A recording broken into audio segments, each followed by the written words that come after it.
the answer.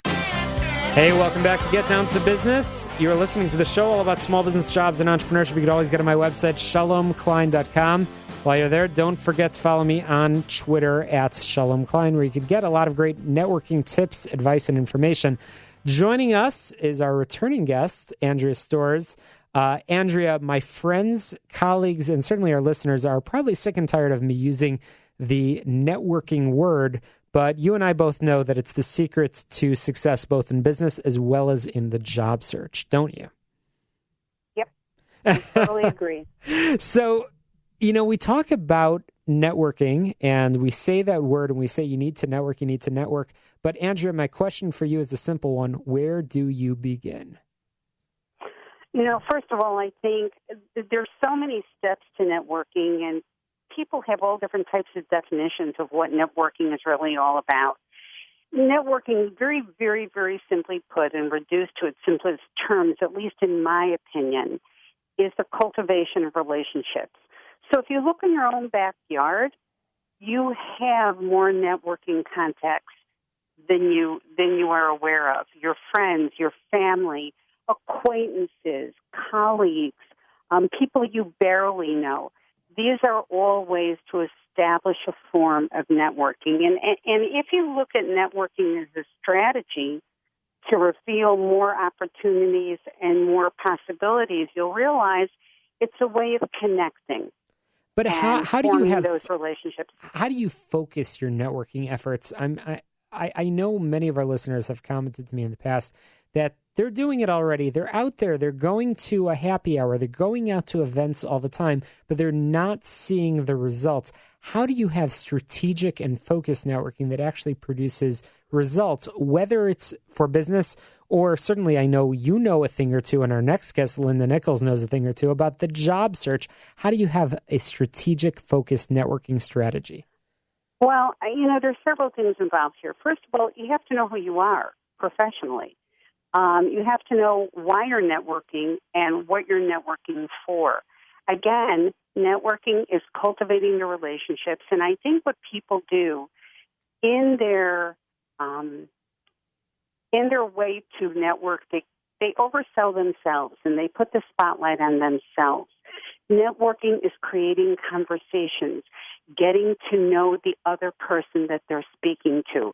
You also have to kind of pick out the right opportunities to network. Not every networking opportunity, not every event is going to be for you. And it is a trial and error process. There is no such thing as wasting your time. That kind of annoys me when I hear people say, well, I wasted my time. If you met one person there, if you had a conversation with one person, that could lead to 30 other people that you don't even know exist. So I think the number one thing you have to do is readjust your attitude, be very open, be willing to listen to the other person, find out what other people do, and create the conversation. People hire people that they know. That's just the way it is. So if your name somehow down the road gets referred by someone you went to a networking event with 6 months ago, obviously it was worth it. And I guess you never know, and that's certainly something that I'm taking away from our conversation. You never know where a conversation will lead. You don't. You don't know. That might actually be a resource, whether it's on the job search side or certainly I can't emphasize enough. It's ultimately the same thing that lands somebody business, that gets somebody a job. And as you're saying, Andrea, it sounds, I agree with you.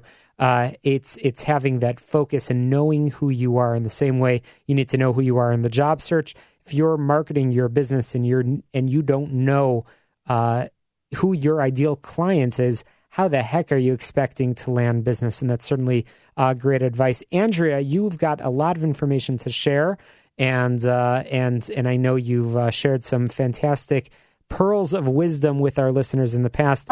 Oh dear. Well, yeah. Tell us a little bit about ADMS in our brief minute remaining. ADMS is a career counseling service.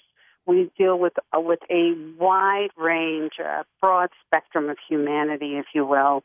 And what we do is we take our client through all the steps necessary in order to land a position, from establishing a professional identity to developing customized resumes, spending a lot of time with interviewing, teaching you how to network, teaching you how to ask for that salary.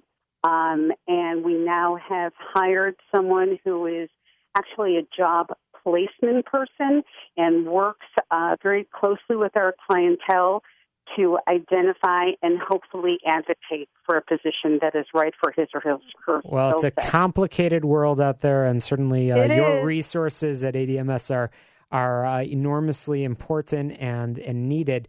Andrea, if our listeners want to learn more about the work that you and your colleagues do, how can they get a hold of you? Please feel free to call at 847-917-4141. That is the quickest way. We try and answer phones. We don't like people to leave voicemails. We want to talk to them personally, but if we are not around, please feel free to leave a very detailed voicemail, and we will get back to you immediately. Fantastic. 847-917-4141. We appreciate your time as always, Andrea. And speaking about preparation and advice, we're going to be chatting with Linda Nichols about preparing for the executive interview that's coming up for you right after this quick break.